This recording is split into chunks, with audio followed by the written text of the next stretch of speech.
washing dishes, for drinking, for brushing teeth, for cooking, washing hands, for bathing, for cleaning, washing clothes,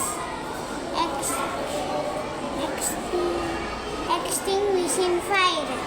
Please save the water. Thank you.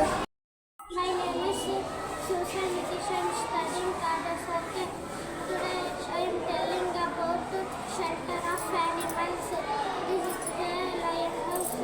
It lives in a den. It eats meat. It is a king of forest. It is a bird. It lives in a nest. It eats grains. It is my favorite bird. It is a cow. It lives in shed. It eats grass and vegetables. It gives us milk. It is a dog. It is pet animal. It lives in a kennel. It